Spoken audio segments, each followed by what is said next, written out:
NAWBO Chicago, Women Here Today, helped shape the tone, the agenda, and the ultimate recommendations that went to the White House in support of small business in the United States of America.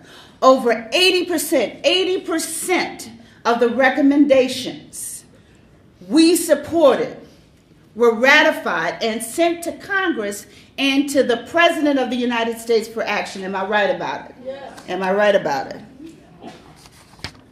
Bill Clinton was president then. Anybody remember Bill? Don't mess with Bill.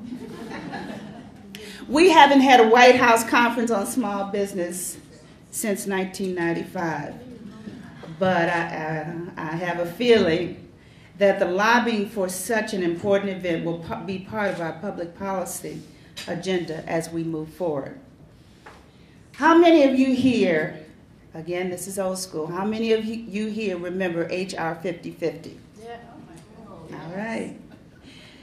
NAWBO women put together that federal law and got it passed and signed by President Ronald Reagan in 1988. From beginning to end, it took 6 months. 6 months, that is absolutely phenomenal for a piece of legislation. You see what's happening now, but we won't go, I digress.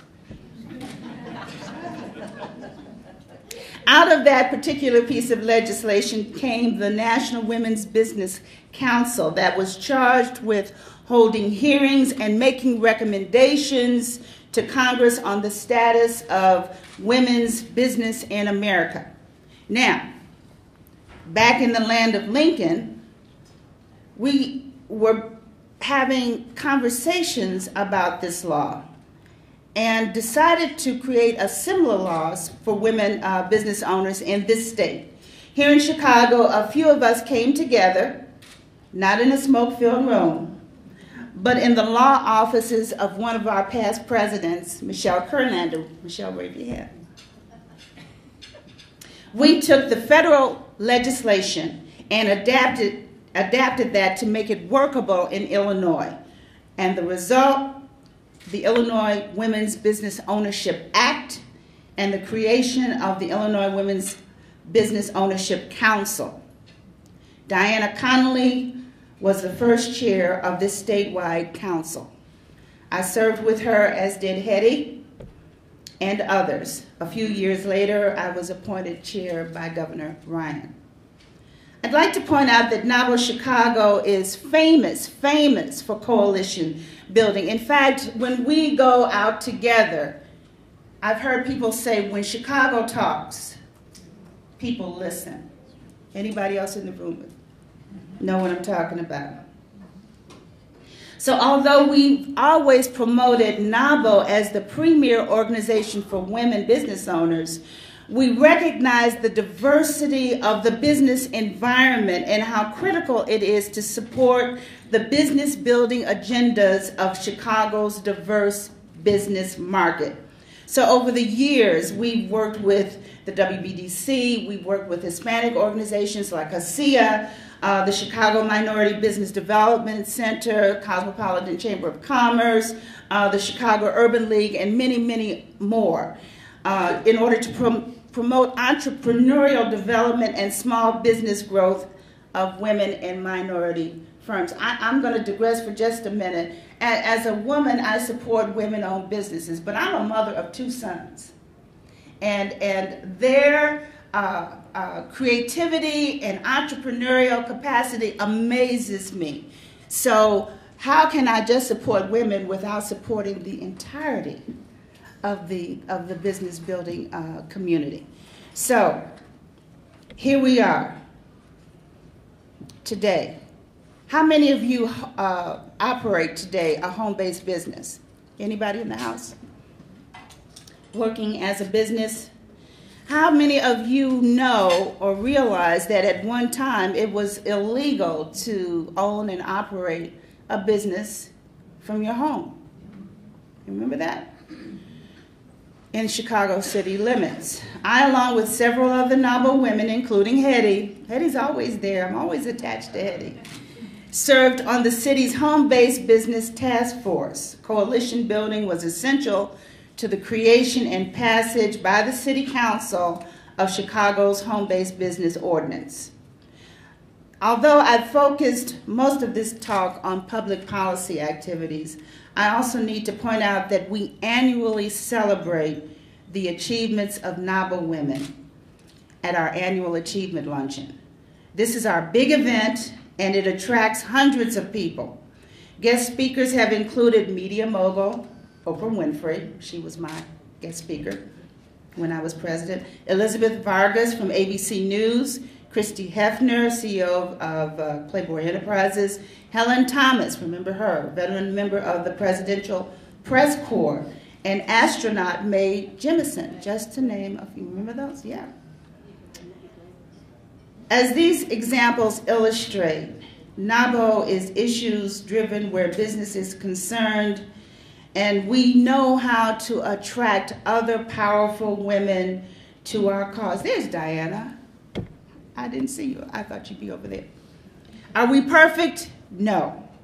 But we are solutions driven. Long ago, one of our NAWBO corporate partners, Larry Thompson, from the U.S. Department of Energy, told me that you can do good and you can do well. Well, I've taken that to mean that NAWBO women, you can do well and do good. You got to do well first, and then you do good. He corrects me while I'm doing a speech. But that's right. But I've taken that to mean that NAWBO women have a responsibility to look back. We are mothers, we are aunts, we are sisters, we are grandmothers now, some of us.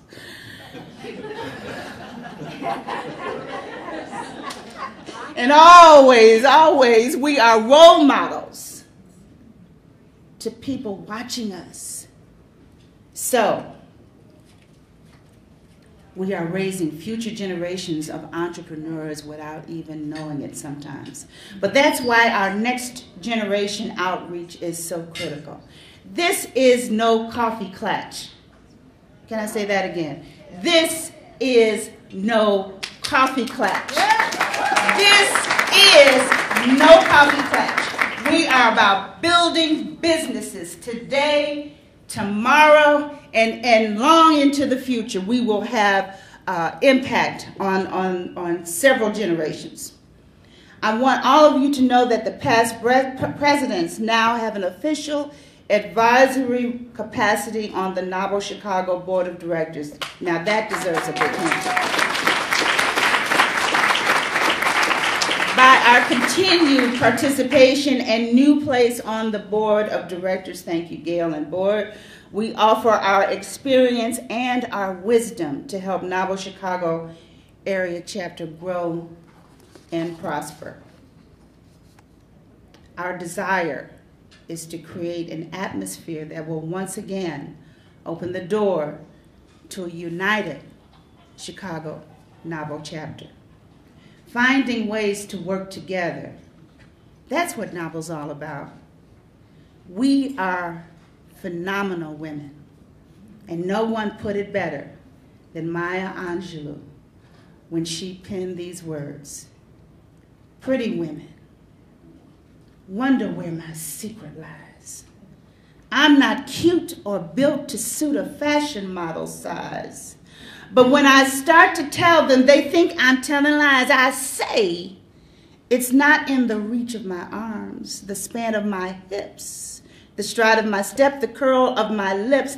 I'm a woman, phenomenal woman. That's me. I walk into a room just as cool as you please, and to a man, the fellows stand or fall down on their knees. Then they swarm around me, a hive of honeybees. I say, it's the fire in my eyes, the flash of my teeth, the swing of my waist, and the joy in my feet. I'm a woman, phenomenal woman. That's me. Men themselves have wondered what they see in me. They try so much, but they can't touch my inner mystery. When I try to show them, they say they still can't see. So I say, it's in the arch of my back. It's in the sun of my smile, the ride of my breast, the grace of my style. I'm a woman. Phenomenally phenomenal woman. That's me. Now you understand just why my head's not bowed. I don't shout or jump about or have to talk real loud. When you see me passing, it ought to make you proud, so I say, it's in the click of my heels, the bend of my hair, the palm of my hand, the need of my care, because I'm a woman, phenomenal woman. That's me, that's us. God bless.